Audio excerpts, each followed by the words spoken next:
Good afternoon to you all. My name is Jerry Power, and I am the National Head of Sales for Emergence, and I will be your host for today's webinar. The webinar series is an ongoing feature of our education initiative to build the cyber knowledge of our broker partners and their clients. We've got a big crowd in today with over 1,000 brokers and clients registered for today's webinar, which gives you an insight into how many of you are interested in building your knowledge on cyber. I think it's also because there's a huge amount of interest in the topical issue of social engineering. I'm pleased to advise all attendees will be entitled to 1 CPD point for attending today's webinar. Today, we would like to share with you our insights into the Notifiable Data Breaches scheme, which has been running for over 12 months. Social engineering, what is it? How does it differ from cyber theft? And how is Emergence protecting your clients from this trending issue? Our US legend, Jeff Gonlin, will, as usual, walk us through an interesting claim that Emergence has managed in its own portfolio recently. And finally, I'll give you an update on what Emergence has been up to and giving you an insight as to how you can get terms for social engineering. We plan for this webinar to go for 50 minutes with an additional 10 minutes for Q&A. As a thank you to all of you who have joined the webinar today, we're running a competition to win a fantastic Google Hub for any of you who follow us on LinkedIn between now and next Thursday, and I'll provide you with more details later. Before we get into the heavy stuff, a couple of weeks ago, we were humbled by being voted Underwriting Agency of the Year by Insurance Business. This is a significant milestone for our growing company. It is unbelievable recognition for what we've achieved in 4 short years. We're a diverse, passionate, hardworking, and experienced team who love what we do. On behalf of the Emergence team, I want to thank all our broker partners that trusted Emergence to look after their clients. We're incredibly grateful for your trust, particularly those early adopters who loved the proposition and were willing to give the new kit a go. We now have a track record and a strong reputation as a market leader in the cyber insurance market. The best thing is we've only just started. Our relentless pursuit of achieving our goals will continue to drive us. So stay tuned, we're just warming up. The Notifiable Data Breaches scheme has been in place for over 12 months. This week, the Privacy Commissioner, Angeline Falk, released an insights report into the first 12 months of the scheme, which gives us an interesting insight into the NDB scheme. The insights report provides unprecedented visibility into how Australian businesses are meeting the challenges associated with protecting personal information. The scheme was developed to meet the community's expectation for greater accountability and transparency of data breaches. The scheme did not disappoint. There were 964 eligible data breaches, which was a staggering 712% increase in total data breach notifications compared to the year before. The NDB scheme has also shed light on the causes of data breaches. Human error and malicious or criminal attacks were the main sources of data breaches. To put the impact of the NDB into context, this slide gives you an understanding of how the disclosure of data breaches has changed since data breaches became mandatory. Emergence estimate that there will be approximately 1,100 data breaches in this financial year, which vindicates the government's decision to introduce the scheme. In the first 12 months of the scheme, malicious or criminal attacks represented 60% of the reported breaches. Human error, that's us accidentally disclosing personal information, is responsible for over 1/3 of data breaches. As humans, we have that great skill of finding new ways to make mistakes. Here's the most common ways we compromise people's personal information. The thing that frustrates me about these statistics is the issue is within our control as a business. If businesses have proper policies and procedures in place through a risk management process, a large amount of these data breaches could be prevented.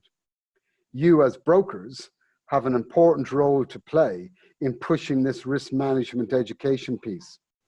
By improving their risk management policies and procedures, business can improve their security posture and in return, reduce their cyber insurance premiums. Employers need to understand that when the security controls fail to stop an attack, such as a phishing campaign, it is the employees who are the last line of defense. It is your staff who need to be educated to identify a dodgy email or a suspicious invoice. As Jeff will share with us later, this is particularly important when it comes to social engineering. An interesting insight in the report is that 28% of companies did not even know how the personal information was obtained because they had not detected a compromise. This could be related to a concept called credential stuffing, where criminals use breached usernames and passwords that may have leaked or been posted online. To give you some understanding of how big the issue of credential stuffing is, as part of Emergence arsenal of tools, we have access to 8.6 billion stolen usernames, email addresses, and passwords. This gives you some appreciation of how big the issue of stolen passwords is. The primary reason credential stuffing works is that many users reuse usernames and passwords across multiple devices and services. So if you're using the same username and password for multiple purposes, including access to bank accounts, you can see how the technique of credential stuffing is so successful. Emergence has been recommending for a while that people move to creating passphrases or password management software or apps to protect personal information. In terms of industries, the healthcare industry has topped the statistics every single quarter. You can see that human error is responsible for over 55% or 113 data breaches, well over the scheme's average of 35%. The finance industry has been the second most impacted industry on a consistent basis, and the legal, accounting, and management services industries, the professional services sector, has consistently been in the top 5 worst offenders. So what sort of information is being stolen? Contact information such as names, addresses, phone and email addresses, financial details such as bank accounts and credit card numbers, and identity information such as passports, driver's license, Medicare, private health insurance cards were the most commonly stolen types of information over the last 12 months. And when you think about all the information that's on the slide there, you can see how criminals can build an identity of a person and steal that identity to do what they wish with it. Managing data breach claims over the last 12 months gives us a good understanding of how businesses can minimize the consequences to the business. Here are 5 tips for you to give your clients on how to protect and recover from a data breach. Train your people. It's up there #1 for a reason. When you analyze data breaches, when you analyze the information coming out of the NDB scheme, the employees are at the center of a lot of the breaches that are occurring. People making mistakes, people not paying attention to what they should do in terms of who emails are coming from, bank account details on invoices. All these things are leading to the loss of people's information, as well as getting bank accounts cleaned out. Implement technologies and processes. So review the security posture and controls of the business. Consider using two-factor authentication. Encrypt your data on site as well as in transit and in storage, and use multiple backups, off-site as well as on-site.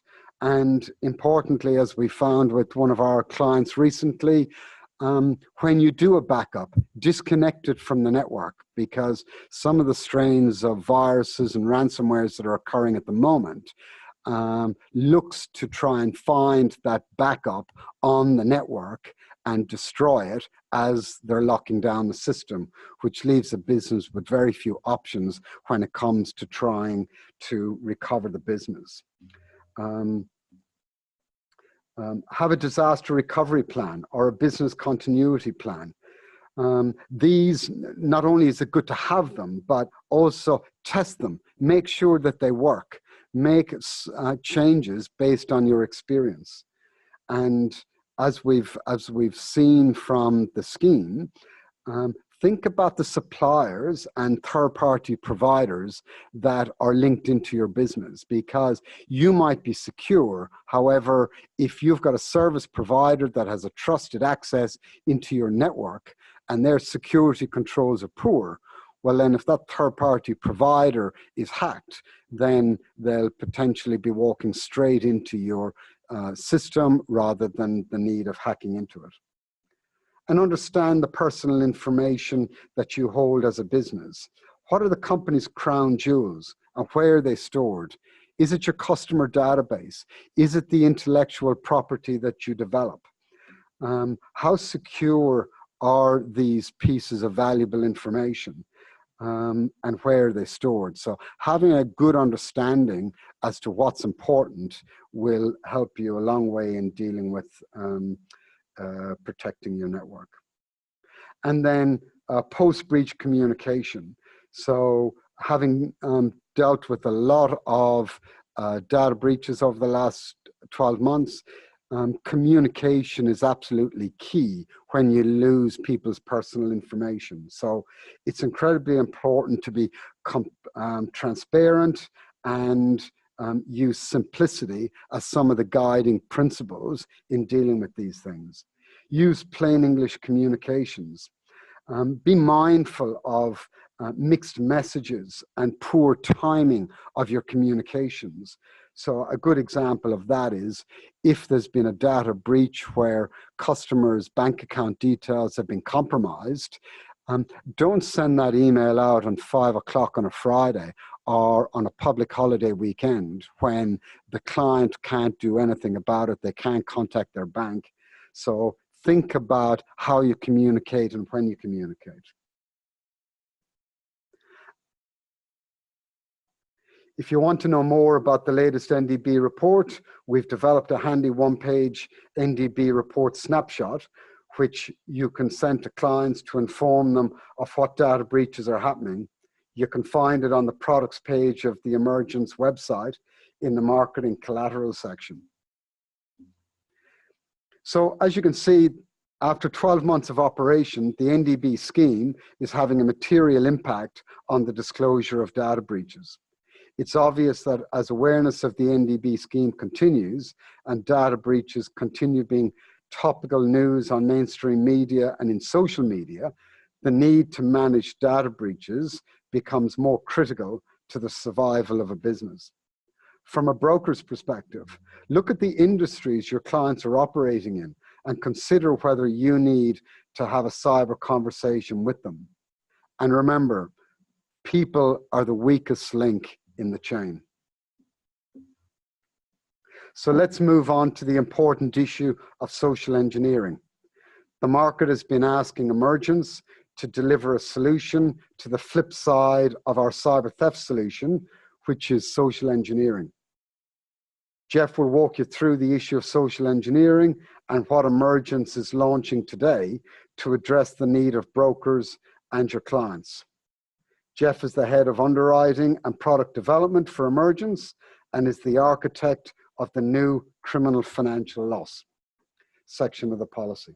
Before joining Emergence in 2016, Jeff was Genre's regional chief underwriter for all casualty, facultative, and program business across the Asia Pacific region. I'll leave you with the Godfather.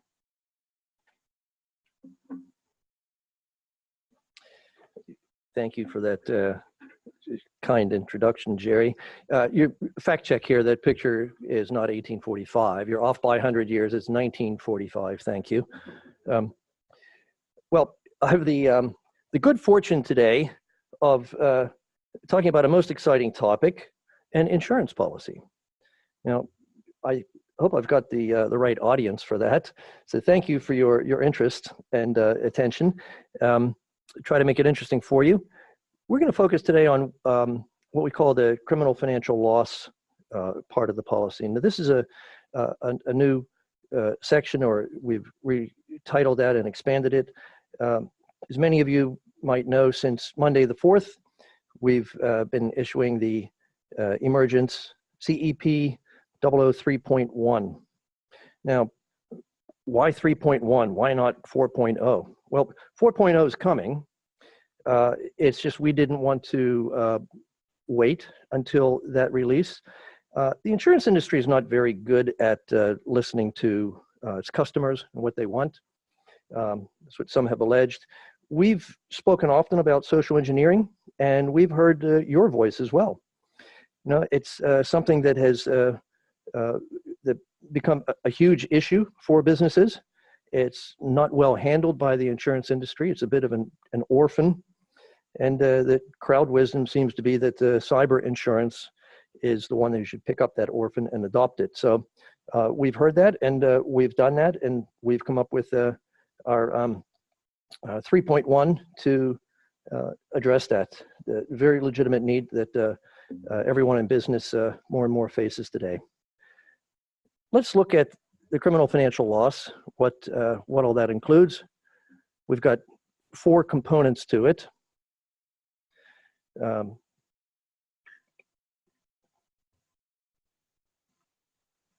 Jerry?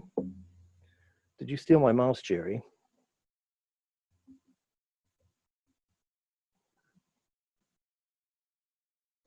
Try that again. Here we go. Set me up. Don't set up the Godfather, I'm telling you. So, criminal financial loss has, not what I'm talking about, crime. It's got 4 elements there: that cyber theft and telephone phreaking, which many of you will know that section by that title because that was very descriptive of what it provided. We've included 2 other elements there: the social engineering component and the cryptojacking. So why bother buying a criminal financial loss cover? If your system gets hacked, you know, you get the response costs, we go and fix it. But it's the direct financial loss that's really addressed here. That means first or third party, you know, funds, accounts receivable, securities, due to cyber theft or social engineering.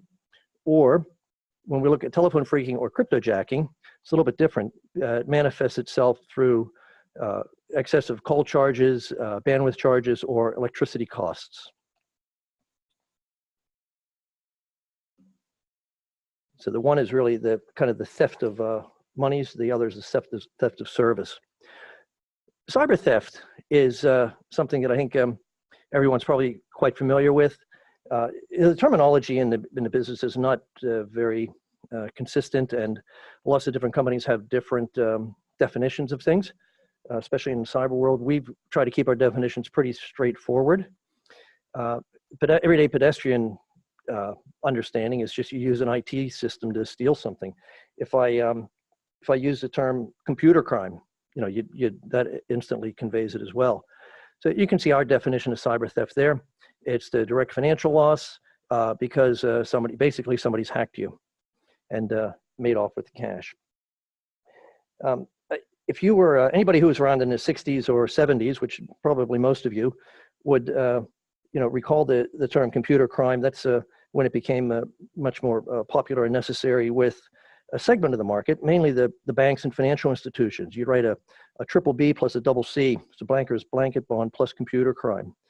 And banks were the ones that needed that because they had the systems that were transferring all the money. But what's happened in the last 50 years or so is that everyone needs that now. Everybody's transferring money through the computers. You can see how the fraud works here.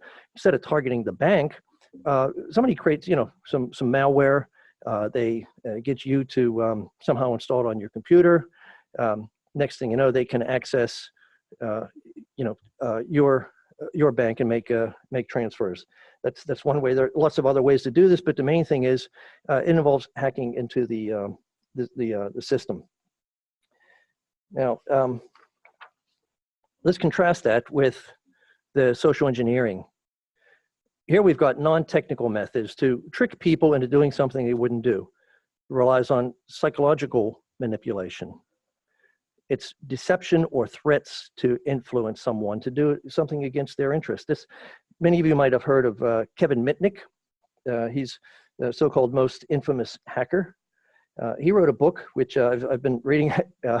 It's quite interesting. It's called The Art of Deception.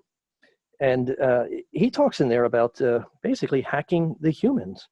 Now, your computer is a lot easier to hack than the bank computer. And what Mitnick would say here is that the humans are a lot easier to hack than any computer. There are lots of tricks and scams, and writers like Cialdini, who wrote Influence, you talk about how humans really haven't changed and how you can rely on their that they'll pay attention to authority. They're looking to be helpful and get along with people. Well, con men know this, and that's what they use to basically to hack the humans. Now, these can be very sophisticated scams. It's quite interesting reading Mitnick's book. There are many steps involved, sometimes many people involved. It unfolds over time. It's really quite different. Why don't we, instead of calling him a hacker, he happened to be very good at hacking, but why don't we just call him what he is? He's a con man. That's what this is. This is as old as history. There's nothing new. It predates computers by about 10,000 years at least. Whenever we developed the capacity to lie and cheat, well, social engineering followed. So con man's not right. Well, let's call them con persons, maybe. As a kid growing up, we used to call them garbage men. I like the gender neutral garbos that you use down here. If that could be adopted globally, it might help things. But nobody calls them that really these days. If you want to be respectful, they're sanitation engineers. And con men or con persons have become social engineers. What does social engineering have to do with coverage under the policy? We provide coverage for the social engineered theft, which is, again, talking about direct financial loss. But in this case, it's when you, in good faith, rely on misleading particulars, and you end up, out of pocket because of that. It's a combination of direct financial loss and a con, an IT computer system, and an operator. It doesn't matter what sort of weight or balance that finds. As I say, humans are a lot easier to hack than IT. And they haven't changed much in the last 10,000 years. Mitnick's book was written in 2001. That's a long time ago. Try writing, it's still really quite relevant today. Try reading an IT book from 2001 and see if that's relevant or not. So, we've not changed much in 50 years. The technology has changed a lot. The machines are a lot smarter, but people are still the same. Anytime we've got a huge and growing opportunity like that, and we got a financial motive, you end up with crime. That's what happens. Our cover is provided as part of criminal financial loss optional coverage.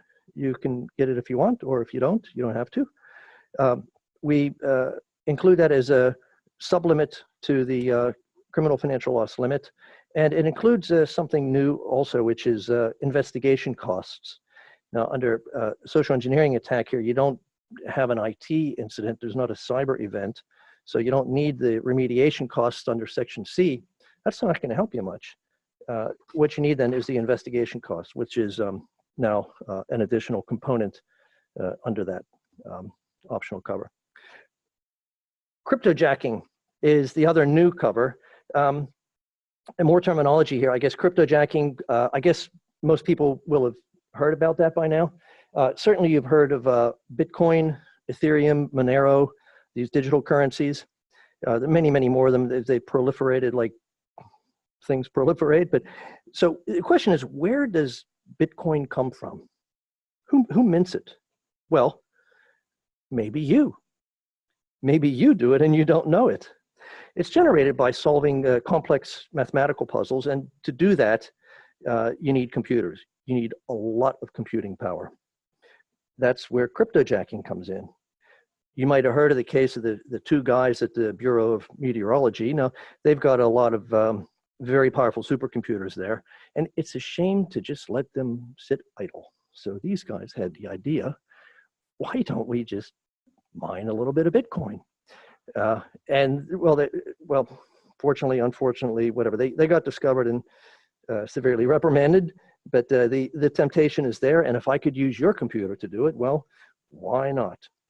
So it's that process of using your computer to mine the cryptocurrencies in the background. Now, you might have heard of Bitcoin, or you might associate it with ransomware. Pay a couple of Bitcoins, get your files back, right? Well, unlike ransomware, the cryptojacking is in stealth mode. They want to stay completely hidden and silent. If you don't know about it, all the better. Just let me use your computer, and you go about your business and I'll go about mine. You might notice it because your computer starts to lack performance. Your CPU is running at 96% all the time, even when you're not doing anything.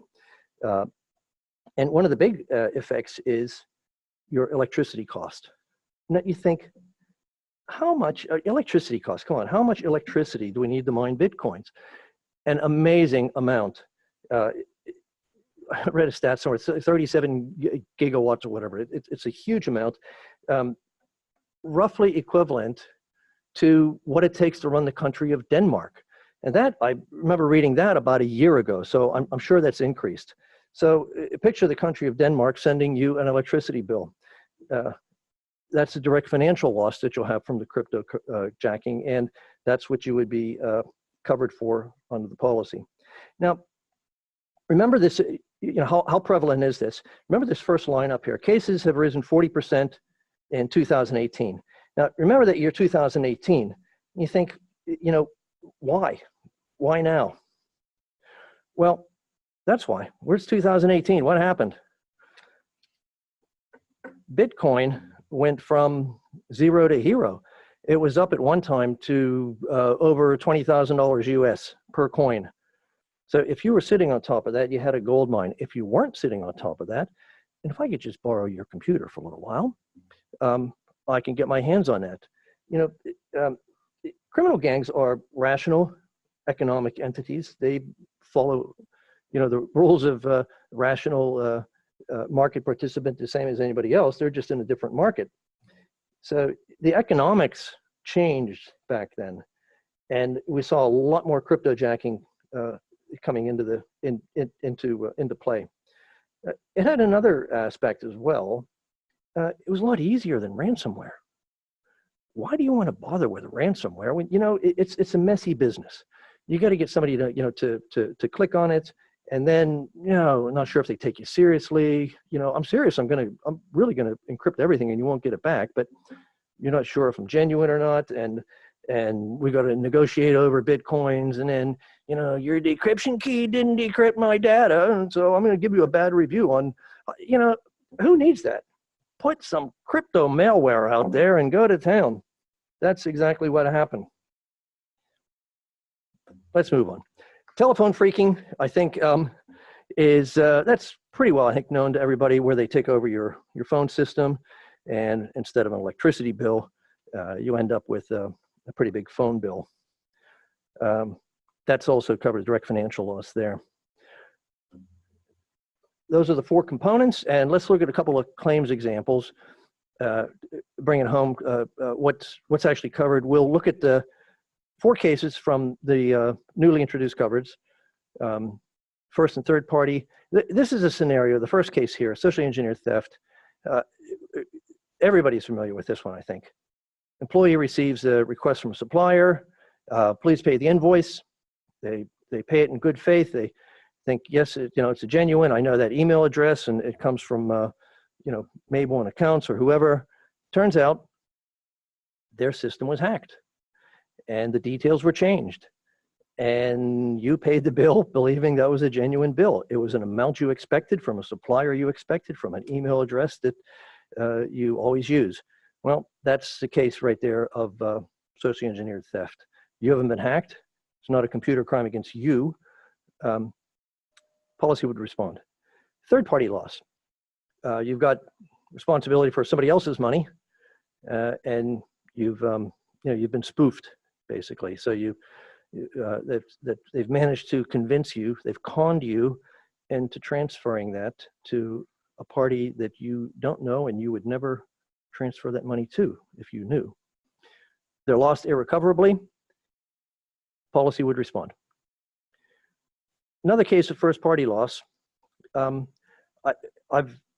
don't know, I've gotten several emails along these lines, if not similar, from other agencies. This is the appeal to authority, the ATO, telling me that I'm overdue and I need urgent action and I'll be arrested or whatever. Something terrible will happen. What do? Silly guy that I am, I think, geez, government's gonna get me and maybe I do owe them money, so I pay it. Well, that's another case of socially engineered theft right there. Cryptojacking, well, I mentioned it's, the idea is not to be noticed. And that's generally how it runs. Your computer will run slower, you'll notice, and you'll notice especially when the bill comes in the next month. Now, there are lots of other examples on the website, also of the cyber theft and such. You're wondering, geez, is my scenario covered? We've written our coverage definitions to be, typical Emergence style, clear, straightforward, understandable, short to the point. So read through and see if you tick the boxes, and shouldn't be too hard to figure out. Thanks a million, Jeff. You've now got a better understanding of the criminal financial loss solution that we're providing. Let's move on to the important issue of why businesses buy cyber insurance, and that is claims. At your request, every Emergence webinar has a claims case study where we analyze a cyber claim. It's always one of our claims, which we've managed through our incident response solution. In our webinar surveys, we ask you for suggestions on what issues you would like us to address in future webinars. In the last survey, a request was made to talk about an Emergence claim that was denied. So today, Jeff's going to walk you through one of our claims where no payment was made. Back to you, Jeff. Thank you, Jerry. This probably won't be as exciting as you'd like, but it's one that we didn't pay. So let's just see what happened. I call it a mighty long haul. It's a haulage company. They do a lot of long haul transport for people. Decent sized company, 50 mil. They got a typical $1 million policy limit, 2,500 deductible. What happened?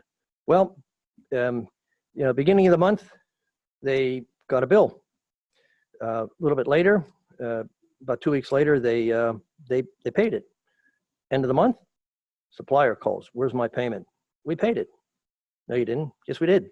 No, you didn't. Yes, we did. No, we didn't. Well, called in IT. They said, well, what happened? Didn't we pay this? I said, yeah, you did. You didn't pay them. When they check out the, the accounts checked out the, where the funds went, and it went to the wrong account because the details had been changed. IT found out that the email account had been compromised. Business email compromise is a huge and becoming even huger. That's not a word, is it? No, it's becoming, it is a very large problem. Now, what happened with the business email compromise is someone got into the system, and behind the scenes, what they're doing is they're intercepting and they're checking through whatever they want. They can put whatever filters they want. They can see everything that comes through your system before it lands in your box. They've picked out the various invoices, and when they saw this one come in, they shipped it off to a place actually over in Nigeria, which is where there are gangs over there, the people that make their living doing this. And they change the details and they send it back. And you can tell because the lag between when it arrived and when it landed into the inbox proper was about a half an hour. Well, how did they fix it? IT quickly figured out what's going on. Let's block the access. Let's remove the forwarding rules in the malware, strengthen and change passwords across the entire group, notified law enforcement in the bank, and they reviewed the system further to see whether there was any exfiltration of data or any further compromise, any other email accounts affected, or whether the trails led from the email to any other of their software systems. Section C responds there, whether you have the criminal financial loss cover or not, you've been hacked. You know, we don't say, geez, well, you were hacked and it's a cyber theft, so you're not covered. Well, if you're hacked, you're hacked, and you get response costs. So that's where Section C kicks in. Now, why we didn't pay this claim, that's why I say this isn't very exciting. We didn't pay it because you didn't buy the cover. So you opted not to buy the cyber theft cover, so the direct financial loss was not picked up. The outcome, well, the insurance IT was really on top of this. It turned out to be a pretty straightforward case.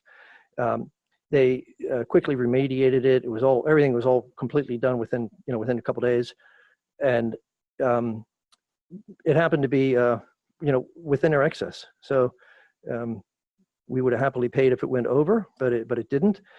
The bank couldn't get the funds back, so they had to wear the loss. Now, what can we learn out of this?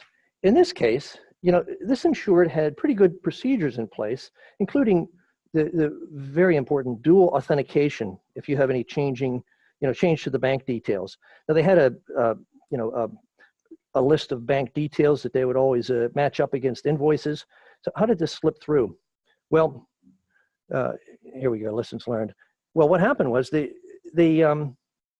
hadn't thought of new accounts. What happens when a new account comes in is we'll take the invoice, we'll take the details, and we'll set up our register of details based on that invoice. So this one slipped through. As far as they were concerned, it was legitimate amount, legitimate party, et cetera, and therefore their usually good practice was not effective against this exceptional case. Now, I don't remember exactly how long these guys were into the system. With the business email compromise, though, it's like the cryptojacking. It runs in the background, and you may not have any idea that it's there. So there's something called the dwell time, which is the duration of time that a threat actor has in a particular environment before you detect them or before the security team comes and kicks them out. That can be considerable. They can sit there and watch the comings and goings. Luckily, they're only after the money. This was a smash and grab. Their motivations could have been otherwise. Think of intellectual property, or perhaps using your company as a springboard to one of your customers. You're just a stepping stone. We're looking for information to get into a bigger fish. So you need to confirm the extent of the activity. Just fixing your email isn't really enough, because you may be a small part of a big plot.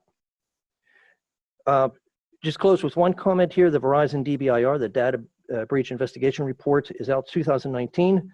It makes for very good bedtime reading if you're an insomniac, but I happen to like it. We are a contributor.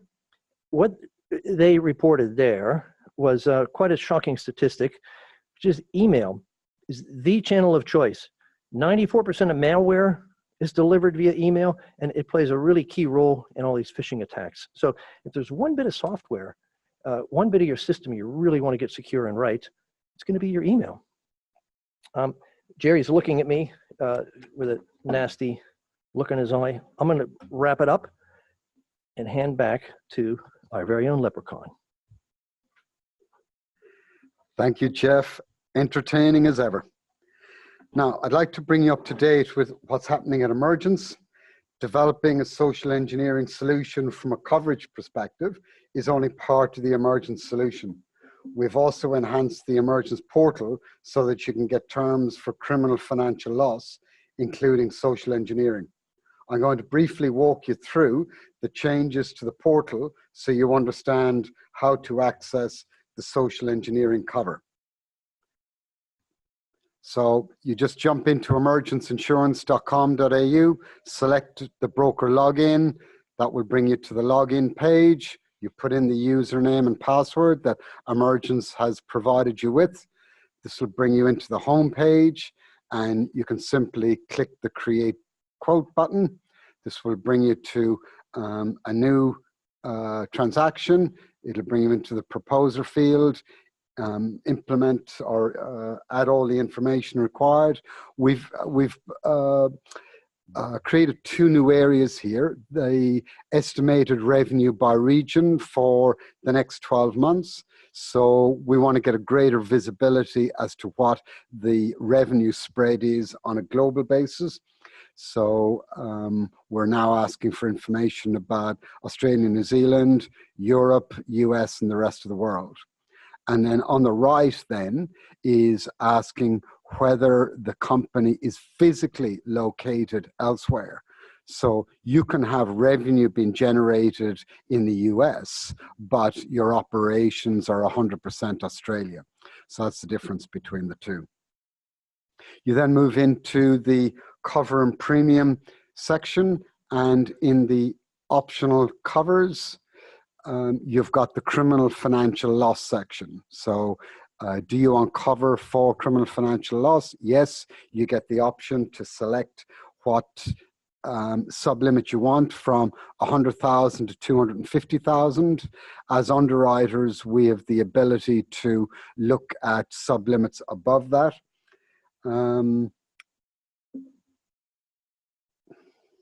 Sorry, my apologies. Got ahead of myself. So then if you want to select social engineer theft, all you have to do is click yes. And then, as Jeff mentioned to you, the cover provided by Emergence is 20% of the cyber theft limit. So in this case, 20% of 250,000 is 50,000. It gets automatically dropped in there. And as you can see, it's grayed out so that you cannot change it. Then as you move to the cover and premium section, then you've got the opportunity to put your commission in. Your base premium will then be calculated. Your broker fee can be included in the Emergence documentation if you wish, and then press calculate, and that will generate the premium including the charges. Once you're happy with the options that you've selected, once you press the finalize quote button on the right, that will lock down the quotation so that it can't be altered anymore, and an email will automatically go to the person who's logged in inbox. If subsequently you want to do alternative quotes, all you need to do is click on the copy quote button, and that will generate another quote. It'll open up all the fields with all the previous information. And then if your client provides you with updated information, you can then update the quote and get a second quote. Always remember, if you want to bind cover, it's simply a one-button click. You can see the green bind button that only appears when you have finalized a quote. You won't see it beforehand. Before you check the bind button, just always check on the proposer screen that you've got the right inception date and expiry date. If they need to change, all you need to do is click copy quote, change those dates, finalize the quote, and then you can bind on that. In the documents section, every document that's created by the portal will always be there. So if for some reason you didn't get an email, all you need to do is click on the document you want, click the box on the left, and press send email, and that email will be sent to the person who's logged in inbox. So very simple, very streamlined, and that's how you get the emergence quotes, including the social engineering cover. So in terms of supporting your business, as always, we continue with our commitment to focus on the education side of things. So educating you as brokers through such things as webinars, website blogs, broker presentations, and LinkedIn content. If any brokers listening today require access to the Emergence quote and bind system, please email info@emergenceinsurance.com.au and request access. For assistance on any cyber-related issues, please feel free to contact any of the growing Emergence underwriting team or our incident response team. Speaking of the incident response team, which is the cornerstone of any cyber insurance solution, there has been no change in our incident response team, which is managed from Sydney in partnership with Sedgwick, the rebranded Cunningham Lindsay. They understand the importance of immediately mitigating potential threats to the client's business. The response team is available 24/7 and manages the claims process to minimize the threat and save your clients time and money. The team includes IT investigators, asset recovery experts, forensic accountants, lawyers, public relations, and crisis management consultants. I said we were running a competition today. Firstly, congratulations to Leah Bole of Eagle Eye Insurance Brokers, who won our February webinar competition. Today, you can win a fantastic Google Hub for any of you who follow Emergence Insurance on LinkedIn between now and next Thursday, the 23rd of May. So if you don't already follow us on LinkedIn, jump online now and click on the follow button. We will advise the winner of the prize by email next Friday, the 24th of May. As I mentioned earlier, all attendees will be entitled to 1 CPD point to the email address you used to register for this event. For those attendees listening as a group, such as in a boardroom, please send a list of attendees now, including full name and email address, to info@emergenceinsurance.com.au so we can issue you with your attendance notice. So a number of you have posted some questions. We've dealt with a number of them on the fly, thanks to Troy. But there's some interesting ones that we thought we would deal with by talking it through with the team. So Troy, I'll hand over to you. Hi everyone, it's the excessive Colgate user.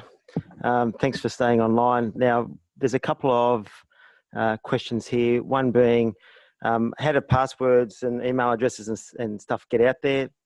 Well, the most common way is, we've all heard of the large breaches, such as LinkedIn getting hacked, Ashley Madison a couple of years ago. So there was 37 million username and passwords exposed in that. And essentially what they then do is build a database of all these. And if you're unfortunate enough to be captured up in that, then that's how the database starts to be populated. The other way is if they're after you as an individual, they can use tricks like brute force, which is essentially relentlessly trying to hack your password until they get it. So there's various ways of doing that. One of the other things there, Troy, is in January of this year, there was a data set that was lodged online that was leaked. There was 700 million usernames and passwords in that data set, and it's collectively known as Collection 1. So it just gives you an insight as to how big some of these leaks are. There's been a number of questions about the slides. We definitely will be making the slides available when Jerry gets around to it, after he stops taking the piss out of all of us. Next one here, under example 1, given the supplier system has been hacked, hasn't the supplier suffered the loss, not the insured? The insured has paid an invoice from a valid supplier invoice. Yeah, they have. That's a very good observation. You know, you've got two parties that have suffered a loss here, and you know, it's a very simple question, and I've asked several lawyers this, and you might try it yourself. If I, in good faith and reliance upon details that you've sent me over a known channel, you know, pay your bill, and it turns out that it was hacked and it was wrong, do I still owe you the money? And you know, actually you do. They've delivered goods or services and you still owe them. And at the same time, you have a commercially sensitive situation here because, you know, they're going to say you owe me, no, you don't, and so forth. And we've seen this actually play out. It's interesting to watch the email exchanges between some of these parties as they heat up. But there's not really a clear-cut answer here, and the details sort of vary from case to case. We think it's important though, to cover both parties. If both parties have the coverage, then no matter how you slice it, they're both covered. If it's social engineering, you've you know, got a legitimate claim there. You've paid someone else. Well, we'll give you the 50 grand or whatever it is back, and you pay the legitimate bill that you still owe. If you've been hacked, if you're the supplier number one who sent that, and maybe you don't want to enforce it, and your customer doesn't have any money, and you say, you know what, we actually were hacked. You collect your 50 grand from your policy, no problem. Yeah, I think the important point you also mentioned there, Jeff, is whilst the insured paid the invoice to somebody that was not the supplier, the fact remains the supplier provided a service or a product to the insured. He has fulfilled his side of the transaction. The second side of it was consideration, which is payment. And our insured failed to maintain their side of the payment, and therefore that debt is still due. There's some more questions around the social engineering cover. So one here, does the cover only apply to new biz and renewals? The answer is yes. So if you currently have a policy in force that you might have bound, I don't know, two months ago, what we'll need to do is cancel that policy and rewrite a new one, because essentially this covers on a new binder for us. So that's the way we go about it. Ones that are coming up for renewal now, if you go into that renewal and go to quote the business, then you have the ability to add social engineering onto those policies.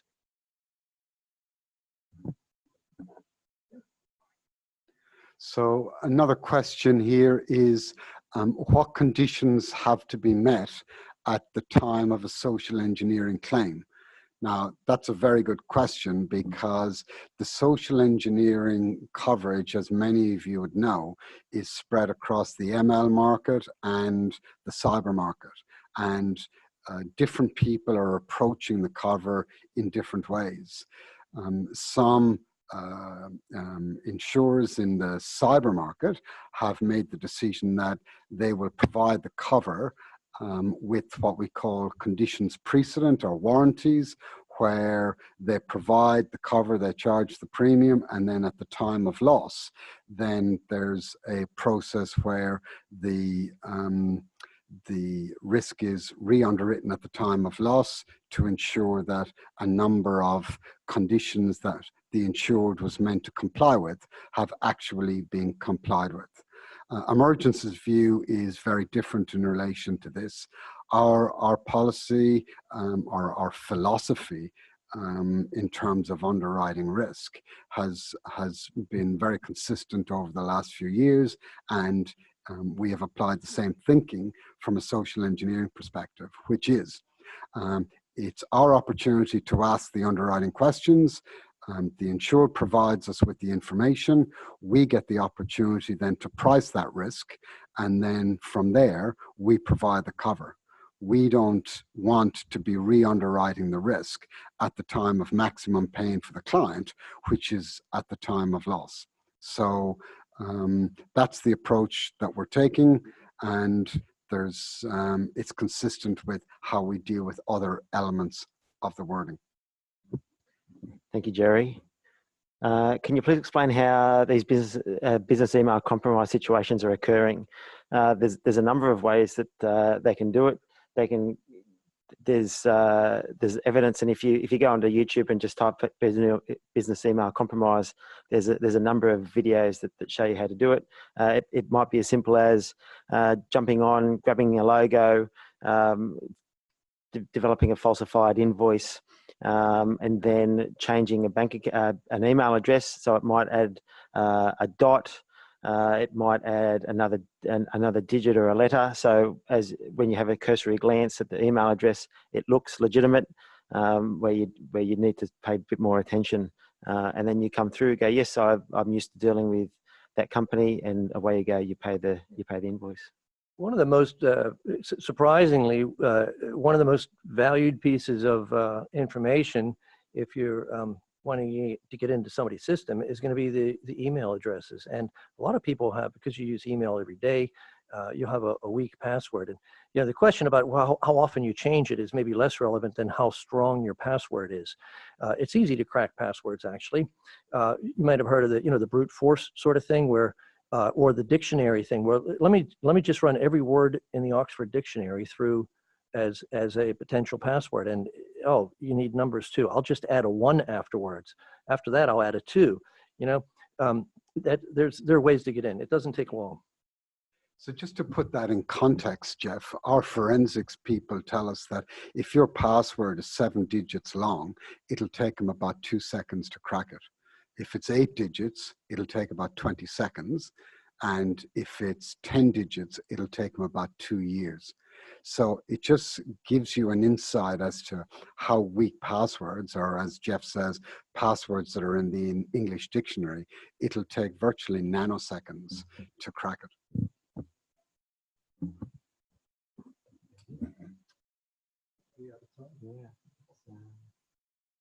Oh, there's one here about communicating breaches. If you find it on a Friday, do you wait to disclose until the next business day? Yeah, so that's an interesting question. There's a few things here.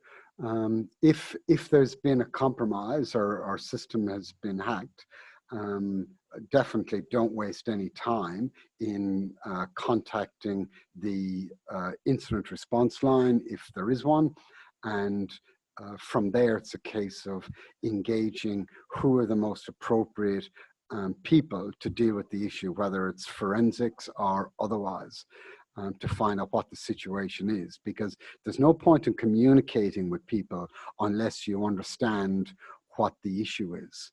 So there'll be a period of time when there is a review process. The NDB scheme allows 30 days to investigate a potential data breach before it's disclosed. So from there, there will be a period of time where there's a lot of analysis, and then it's a case of making a decision that yes, it's an eligible data breach, and what do I do now? When you listen to what the Privacy Commissioner is saying, they're making the point that think about how you communicate the information. If you're telling people that they've lost bank account numbers, then the message is pick an appropriate time to communicate that point. If you've got a serious message to make and then you send it at the start of a long weekend, then it's a sort of a missed message to the client in some ways. So yeah, feedback on that. Okay, and that's it, Jerry. Okay, thanks, Jeff. Thanks, Troy. Some good questions there. Before we sign off today, I'll leave you with the thought when you see the next suspicious email in your inbox.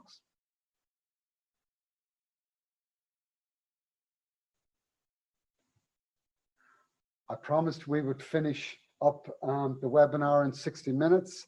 It's exactly that now. On behalf of Emergence, I'd like to thank you for taking the time to join our webinar today.